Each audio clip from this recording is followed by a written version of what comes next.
Check this out, everybody. Woman.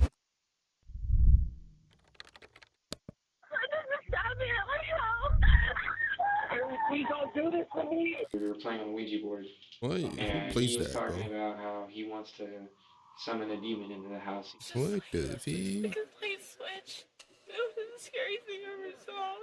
When dispatchers in Spokane, Washington answer a 911 call, an urgent cry for help is followed by chaos and screaming on the other end of the line. Police respond to a scene where a man lies naked and stabbed, a woman stands soaked in his blood, and a third person has vanished, leaving behind a trail of questions and the fractured remains of a night gone horribly wrong. The following is based on official police records, and the footage has never been seen before until now. It's just before 6 a.m. on August 13th, 2020, when the call comes in. 911, what are you reporting? Hello? That's weird. What, ma'am? I barely hear you. What's going on there? Please don't do this to me. Ma'am, what is the location?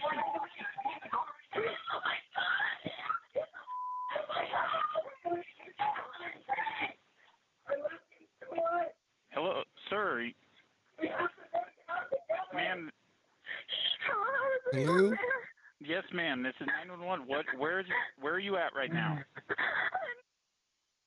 Where you at right now, huh? Multiple times he's not breathing well. He's a correctional officer. I can hear his breath through the wounds. Just relax, please, Anthony. I have you. You're okay. Ma'am, you're with him right now? Okay. Yes, I'm covering That's his cool. wounds. Where is the person that stabbed him? He's trying to run away. He ran away? Yeah, please stop. Please hurry. He's not doing well. Haley. Haley, do you know who did this? His name is Edward Martinez. Edward Do you know who did this? And is it your boyfriend that stabbed? My boyfriend stabbed my ex-husband. He can hardly breathe. Okay. I really need medical assistance. Yeah, we're getting there, okay? The assailant, 19-year-old Edward Eddie Martinez, has already fled on foot. Officers arrive to find the neighborhood quiet, one pausing on the sidewalk to question nearby residents. You guys see anybody take off from here? You guys see anybody run away from here? Although officers don't yet realize the horrific scene waiting just inside the house, they're about to witness it firsthand. Still on the phone with Haley, the dispatcher attempts to get more information to help guide Like them a to clown. the residents. What color's your house? Edward looks like a clown. The house that you're at. Come Like on. Harley Quinn. Help me, Haley. Harley Quinn. Haley, Haley, come out front and make yourself known to officers. You can, because the sooner you come out, the sooner we can help him. Okay, come out front. Just take me a minute. I'll be right back. I'll be right back. I'll be right back. I'll be right back. Come on out. Who else is in here? Mm. My dog's sleeping. Who else is in here? Where's our victim at? Dog's friendly? Hi, dog. Hi, puppy. No, it's okay. Where's he at? Dog's He's in here. Keep that door open. Get that door open so foreigners can come in. Spokane police, Spokane police. Anybody else in here, man? Yes. Yeah, we need max supplies now. 25-year-old Anthony lies nude on the bedroom floor, Medicine drenched in supplies. blood and barely clinging to life. All right, we need chest seals, bro. In the back! Medics in now, please. He's still alive, but hey, partner, Spokane police. I got a faint pulse still, but got it. Now, 30s. Several. Paramedics rush to Anthony's aid, but with little room to work, they quickly ready a gurney to move him outside. Damn. Meanwhile, an officer attempts to get critical information from Haley about the missing suspect. Okay, quickly. I know this is traumatic, and I'm gonna have a bunch of questions. This is all right? okay. We got to start with the very basic. He's not from here. He doesn't know the area very well. His name is Edward Andrew Martinez. He's Okay. from Sacramento, California. Okay. Where was he last seen? He was begging me to come out with him. I was in the bedroom holding him. Come out where? He begged me to take him somewhere. He didn't grab Okay. the cars. He begged me to drive him somewhere. Where did he go? I don't know. The only place he knows is J&K Liquor Up. Damn. Last time you saw him, what was he wearing? He was wearing blue denim shorts, and he was wearing dark blue loafers, and he was wearing a shirt, a t-shirt. I don't remember what color it was. You don't remember? No, I only saw his bottom half. I was telling him to get out. Paramedics attempt to control Anthony's bleeding, but with countless stab wounds ravaging his That's body, crazy, yo. their efforts are quickly overwhelmed. That's a lot. Everywhere, upper torso. Everywhere is couple on the crazy. back. What? Do we have one more sticker? Got an uncovered stab wound upper right. Yeah. Damn. You want to start compression? Yeah, we're going to start compression. We're going to work him here. We're just going to go. That's it. Let's go. Do you need another sticker? Does it matter at this point? If you have one, Yeah, hell yeah. Leaking big time. we're going to need one. You just want to leave us with every sticker you got. That'd be great. The officer continues pressing Haley for details about the suspect, and soon learns the three share a far more tangled relationship than he could have ever imagined. How do you know him? We met online a few weeks ago. Were you guys in a dating relationship or something? Yeah, we were talking online for like a week or two, and I went down to California and picked him up. Okay. Damn. And brought him down here. So has he been living here? Yes, he's been living here for about 2 months. The male who's been injured, He's my ex-husband. does he live here as well? Oh. Okay. Did those two get into it over something? I'm sorry to disclose so much, but we were all like messing around in the bedroom. And Okay. he Just prior to this? just snapped. And he was all into it. And I don't know why. Was everybody drinking today? Yeah. Okay. So you guys were all messing around in the bedroom. What precipitated the stabbing? I think that he couldn't get there, or he couldn't get hard. And I Damn. think that he was just All right, never mind. That's too By much your ex? information. So that's why he's nude? Okay. How did the stabbing occur? We were just messing Way around too on much the bed, information. and he said it was okay. And the next thing I know, Said what was okay? Edward said it was okay that we were messing around. Okay. And then he started stabbing Anthony in the back, and Anthony said, "Ow, stop, what are you doing?" And I just jumped off the bed. He just kept going on, and Anthony around the bedroom trying to get away. He Okay. just kept stabbing him. Okay, so he was trying to flee while they were in there? Are you injured? No, I'm not. I told him I was, so he'd leave. The officer That's escorts crazy. Haley to his cruiser where she can stay warm, given that all she's wearing is a blood-soaked robe. The front seat affords her a clear view of paramedics fighting to save Anthony. It's okay.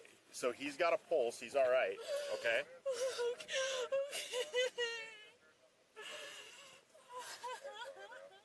Haley, I need you to listen to me, all right? We need to think real hard where he would have gone. That's crazy, bro. He really doesn't know anything down here. We go to the dispensary, or we go to the... Does he have any friends here? No. Okay. He's literally got no one here.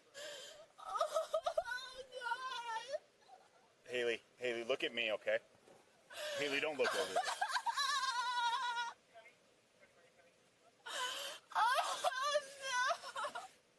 Damn. Anthony is loaded her into way. the ambulance, which makes its way to a nearby I don't hospital. want to see people cry, bro. He didn't deserve this. Okay. If I would have known he was in any danger, I wouldn't have let any of this happen. No, I understand. Officers secure the house with police tape and begin searching the vehicles in the driveway in case Eddie may have hidden inside. During their search, they discover a uniform, which Haley clarifies belongs to Anthony, who works as a correctional officer. Damn. Afterward, the officers share grim remarks about the severity of Anthony's injuries. Singer sewing machine. I was looking at his front. He was stabbed here, shin sliced open. It's crazy. And he had Poor guy, four man. more on his back. I'd say he's upwards of 20-ish stab wounds. Well, they were in the middle of having intercourse, and so they were all kind of intermingled with that, but suspect started stabbing victim in the back, and then they started running around, suspect chasing, and then it was, yeah. As they continue, one officer shares the reason for their delayed entry into the house. When Macbeth and I pulled up, we're looking around, like there's no screaming, There's no sign of anything going on. That sounded kind of weird. You guys like, and I was like, are we sure it's? And then she finally came out and I was like, yeah, we're at the right house. Was he conscious? The victim? I wouldn't say conscious, but he was taking some gasping breaths and he would move every once in a while. That's called agonal breathing. Not good. A table. Oh, that was hilarious. Oh, my bad. That's pretty. There was some of that. I was watching the car. First day. Well, but yeah. He had bubbles come out of his armpit. Yeah, that's bad. I've never seen so many chest seals on one person. Haley provides officers with a photo of Eddie to help them as they organize a search. Feel bad for Still, him. her greatest concern is for Anthony, fearing that any hope of saving him is already gone. Well, I'm not trying to give you false hope, but I'll tell you too, if he was expired, that ambulance would have never left this location. So he was alive when he left here. Yeah. I feel so incredibly guilty. I don't even have a stab wound. Like, I didn't even protect them, you know? Well, sounds like it happened really fast. Did I? Okay. Damn. A canine tracker and drone operator work together to scour the neighborhood, hoping that Eddie may still be somewhere nearby, but there's no trace of him until 7:13 a.m. when Sacramento dispatchers contact Spokane police. Crime check, what are you reporting? Hi, my name's Katie. I'm a dispatcher with Sacramento Police Dispatch. I've got a caller on the other line whose son called them from Spokane, Washington, saying he was running for his life. Is this the correct phone number? He's in Spokane, yeah. Yeah, okay, let me bring her on. Okay, ma'am, you're connected with Spokane Police. Go ahead. How long ago did your son call you? At 7:08. So about 5-7 minutes ago. And he said he was running for his life. Did he say where he was at? That's what he told us, and he said he's at the 1500 block of Wesley Avenue there in Spokane, Washington. There's a park near there, and he was walking in there, running in an alley, and saw some stranger and asked if he could use the phone. Okay. Their phone. Any reason why he didn't call 911 himself? Yeah. What's his first name? His first name is Edward. Edward? Let me see if we've got any calls from an Edward. 1 sec. No, it doesn't look like it. What? Seems odd that he wouldn't call 911 and just call family in another state. Did he say exactly what was going on? He just said that he was running for his life. Following the tip on his location, Eddie was quickly found and arrested without incident, which was relayed over the radio to the Canine Search Unit. Yo! Sweet. Yeah. Boy. Surprised that went peacefully. Well, thanks, Mom, for calling. Right? Heck yeah. Eddie is taken to the police station for an interrogation, where detectives will soon try to unravel how a seemingly consensual encounter erupted into a violent bloodbath. I don't know. As he waits for the interview to begin, his unsettled voice fills the empty room.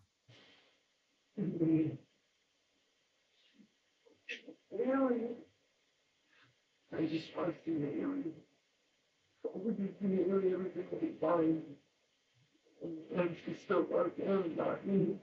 Doesn't mean I should have taken his life. He's tired of being a memoir. Tired of it. It's more. Hey, Eddie? Edward? Edward? Eddie? Edward? Eddie? My name is Brian Sesnick. I'm a detective at the police department. Detective Doug Strosall. Did I tell you this room is recorded, audio and video recorded? Obviously, it's a police station.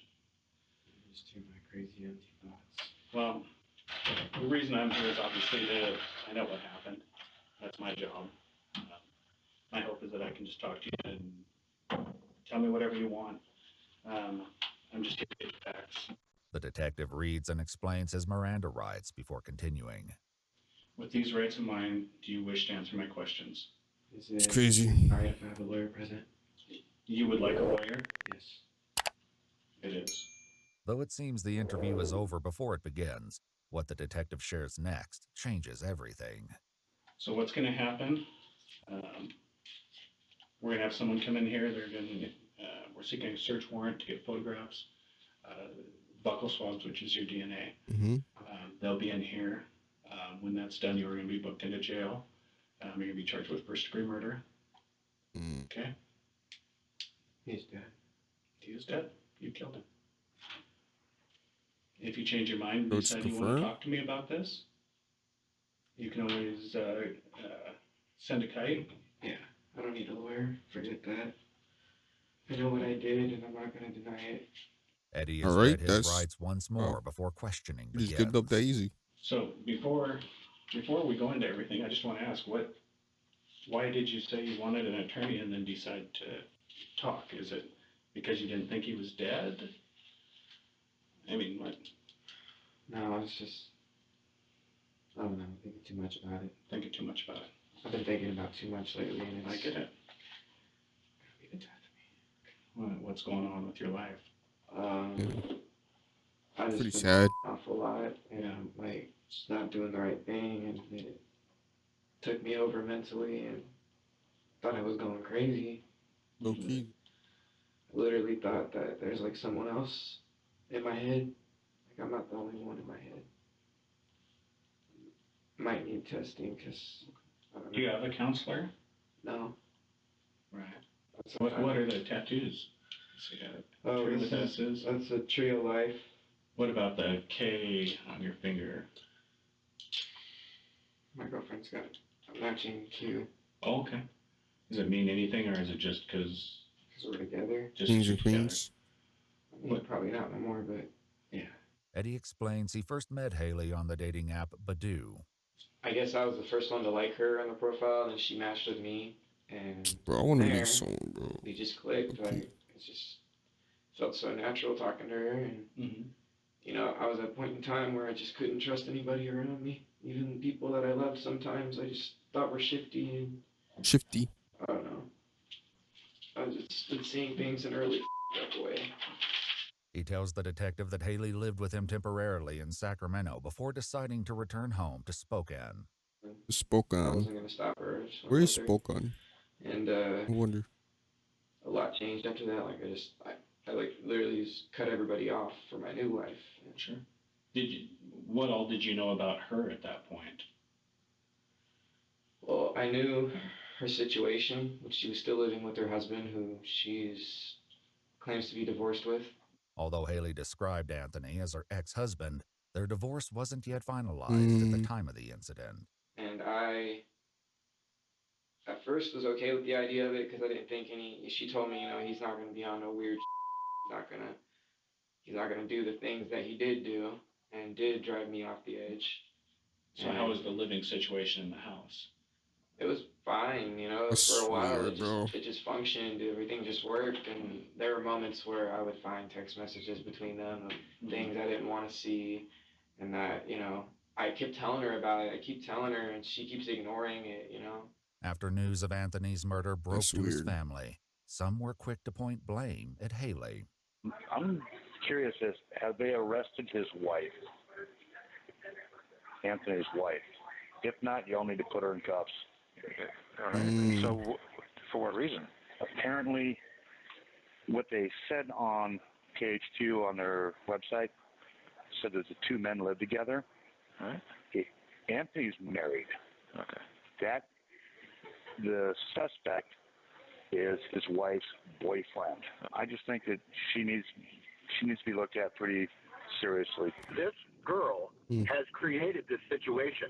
Yeah. This person who stabbed my nephew, she is just as responsible for this as he is. But as investigators have learned, things among the three seemed cordial until last night, when, according to Eddie, everything shifted after they began partying and playing an unusual game. We started What game? Started taking shots of gin. How many shots did you like take? normal or polish off a bottle and just take a couple? We had like 4 shots each. Okay. It was like one of the bigger, you know, Extra Jam gin bottles. And we just took that. Going on? We also took a couple of dabs. You know dabs, right? Well, you tell me, just so we're on the same page. It's like a THC wax, and they get it really hot and inhale it. Yeah. Yeah.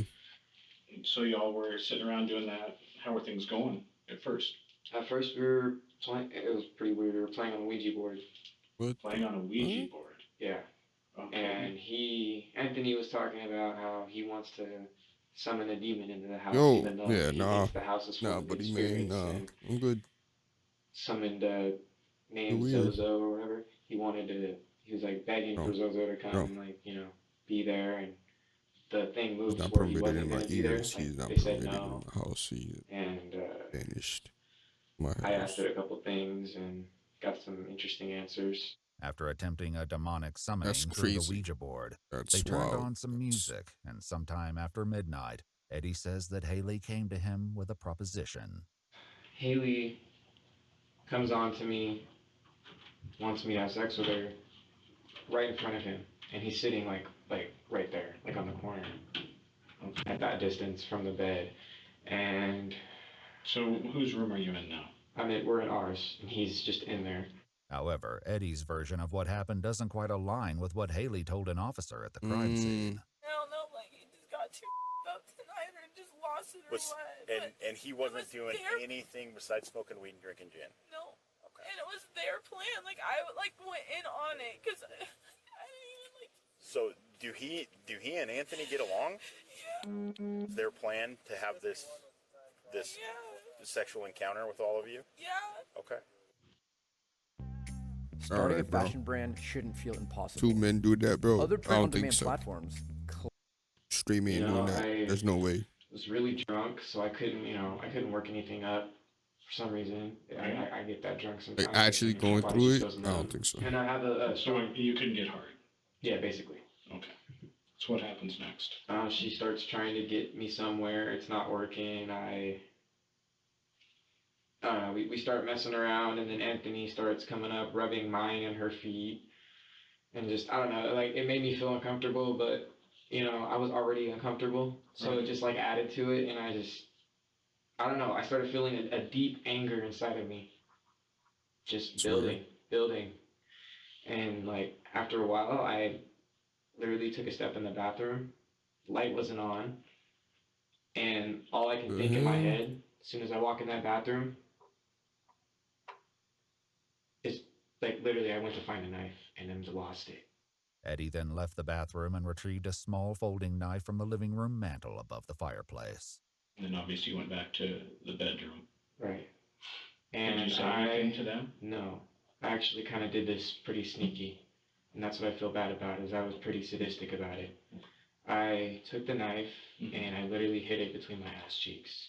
Oh, so no one would see me walking in. You were completely naked at this point? Yeah. Okay.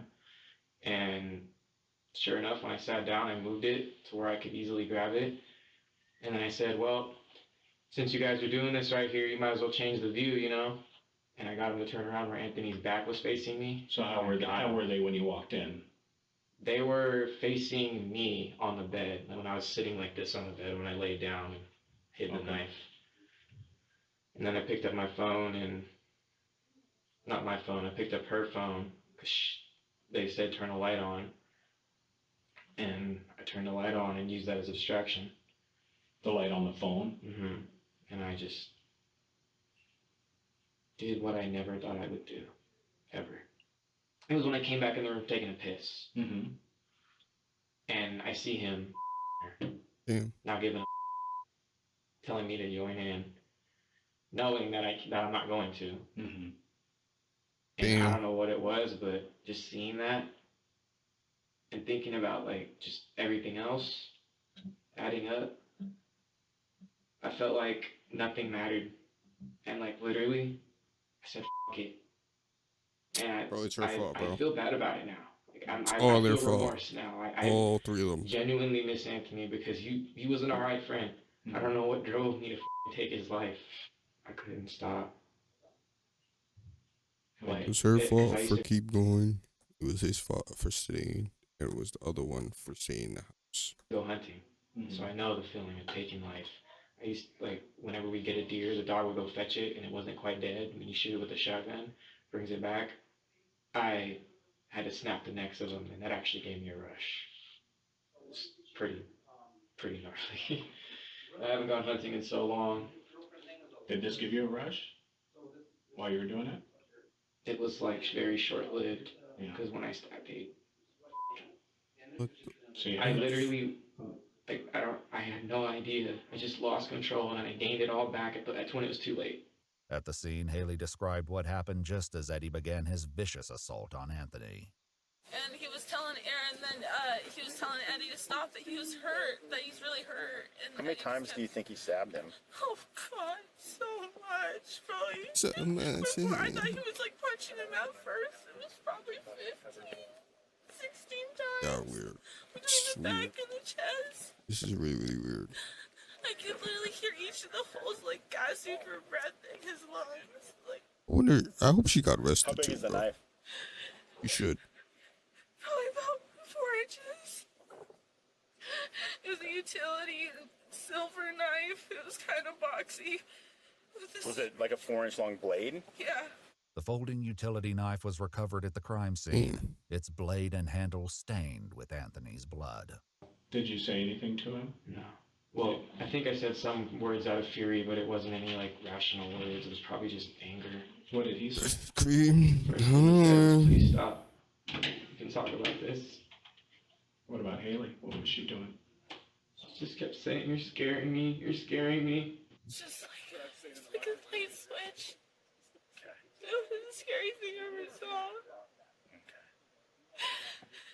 He hit me on the bed. He said, "You're gonna go. We're gonna go." I'm like, "No. Why If would you do say that again. He pinned me on the bed and said, "We're gonna go," and I said, "No." The 911 call captured Eddie's desperate plea alongside Haley's frantic response. We're gonna go. So he tried to force you to go? Was he holding you at knife point when that happened? No, he threw it on the bed. He didn't have the knife. No, he threw it on the bed. And he said, "You can't do this to me." And I said, "I got to." And I jumped down off the bed, Nah, bro. away from his grasp, and started grabbing him. This is And weird. he started getting dressed. He said, "You gotta get me out of here. You gotta hide me." I'm like, "I'm not gonna hide you. I gotta make sure it's okay." Remember what you said to her? Yeah. I think. What'd you say? I said something along the lines of, "You have to help me. I can't go to jail." Did she agree to help you? No. I knew she wasn't going to. Was Haley a part of this at all? No. I think she knew it was up, though. At what point? Well, she told me I sometimes have these like swings, mood swings, not really mood swings, but like just episodes where I'll I just shift. It's like psychologically just shift, and I'm just like, psychologically just slay. I don't give. That's the me that doesn't give a kind of thing. And she can tell like when I'm being sadistic, just in like the way I talk and the things that I say, as opposed to how I normally talk. And she knew because I was hinting at it, but I wasn't like being direct with it. I was kind of like smiling and laughing at her in a really f***ed up way, and like at that point I had just lost all. She said you started doing that before you left the room to go to the bathroom. Oh, that's because I think I was thinking about it at that time. You were thinking that you were going to go get a knife? Mm-hmm. That was before you went pee. This is... Yeah. No, that's not. She said they were there. You had a look. Yeah. And then when they started having sex when I came back, that's when I got the knife and then made another trip. I actually don't remember it fully in all the right sequence. I'm not lying. I'm just I mean, you said you started thinking about it and you got that look, and that's when she knew. And she said that you had a weird look before you ever even went to the bathroom. And so I'm just wondering if, when you're in the room before you went to the bathroom, if you started thinking about this. Or if it was really when you came back from the bathroom and... I think I started in the room. I was thinking about it. I'm like thinking all the way back. Like the premeditation started right there in the room. Before you even went to the bathroom? Right. Okay. That's crazy. As the detective digs for any prior history of violence, Eddie Probably suddenly not. drops an unexpected bombshell about Haley. Anything physical between you and him ever before this? No. No fighting at all? Mm-mm. He never... How was you and Haley's relationship? Because obviously, I can only imagine the stress that would put on. Well, our relationship was pretty rocky for a while. Like, not too rocky. Like, we genuinely love each other. At least I feel like. Mm-hmm. Even if whatever happens, you know, and I honestly feel like we have a kid on the way. What? You do? She's pregnant? Oh, I did no. not know that. Call it in, right? What Don't do you you have want to, me to like, tell report Haley? it? It's just a lot. Yeah, I think you Is do it have to possible report if I it can somewhere. write it down a Yeah. letter or something? Absolutely. I'd rather just do that. Once Eddie is left alone, he will soon resume talking to himself, spilling raw and unsettling thoughts into the empty room. Before stepping away to let him write, the detective answers one final urgent question about Eddie's legal fate. Am I doing life? I can't answer that. I can tell you I have been doing this a long time, and with the exception of like third strike cases, I have not had a life case. Really? Yes. I literally thought, like, if you kill someone, you do life. I You thought it should. was that serious. You would think so. But no, it's not how Should, our but... criminal justice system works. Yep. So. Sadly. After assuring Eddie that Haley will receive his letter, the detective leaves him alone to write. As he begins, he breaks down, consumed by the lasting consequences of his actions. I'm not gonna see you for a while. I'm supposed to be a dad. I'm supposed. I'll never love you. Shut up, boy. You're not crying, bro. We all know. You didn't care, bro. Oh my God, the same thing I had to go through. Why did I follow my dad's footsteps? Whoa. Finished with his letter, someone returns to collect the pen. Once again left with only his thoughts, Eddie considers his plans for the future and reflects on a horrifying night that will haunt him forever. I do the time I get out. I try to go back for her. Her system's weird now. I can actually get out of this very easily. Yep. I'm crying. Most of my fluid's out. I gotta stop crying. You just plead the sanity and get out in like 20 years, 10 years, probably 15. Some shit. Good behavior. And less than that for extra good behavior. I killed a man. Stabbed him 8 times. He was raping my girlfriend. What? He got her drunk so he could rape her. What? To me, too. Thinking I was just gonna let it happen. Yeah, this dude messed up in the head. I bet. Yeah. You know, that's just me trying to testify. Yeah, this nigga's messed up, man. I know what I did was wrong. You know, I have blood on my hands. Like, literally. But, at least in my own head, Yeah, buddy, you're done. I know what I felt like I did what was right. I want to see her sessions. She gotta be going to jail too. I think that was right. I could beat his ass. That's what I should have done. This wouldn't even have been a situation if I just beat the out of him. What the Why? Why, Eddie? Why did you push yourself so far? You bottle up all your emotion. It wasn't worth it. It didn't have to stab him. This guy's I weird. wonder if I can find out more about this law system. Try to get out early on good behavior or something. So I'll do whatever it takes. I just need to get back home to my lady and my child. That's all I want. I'm coming back home to you, baby. No, you're not, buddy. Back home. No, you're not, bro. Yeah, he thought it was good vibes I was sending out, but really, Probably like in 30 took my years. vibes and killed them. Most likely she's gonna disappear. Could have asked for witness protection. 25-year-old Anthony Brine suffered from a total of 20 She's separate free, stab obviously. wounds, Nobody. including 14 to the chest and abdomen, 5 to the back, He's the victim and 1 somehow. to the right arm. After investigators executed a search warrant to collect photographs, DNA, and his clothing, 19-year-old Edward Eddie Martinez was taken to jail. He was formally charged with first-degree premeditated murder and, following a trial in April 2023, was found guilty and sentenced to 27 years in prison. Although he filed an appeal in February 2025, the Court of Appeals upheld both his conviction and his sentence. If you'd like to see select new videos early and help us keep uncovering case files that rarely come to light, you'll find extra footage and unseen details on our Patreon. Like and subscribe. Trying to hit 1K by the end of the year. Please help me accomplish this. And if you like more videos like this, you should watch the playlist. True Crime playlist or whatever I have it titled. Probably the True Crime playlist reactions. Yeah, like and subscribe. And comment other channels to react to. I know about Explore Us and stuff like that, but new channels.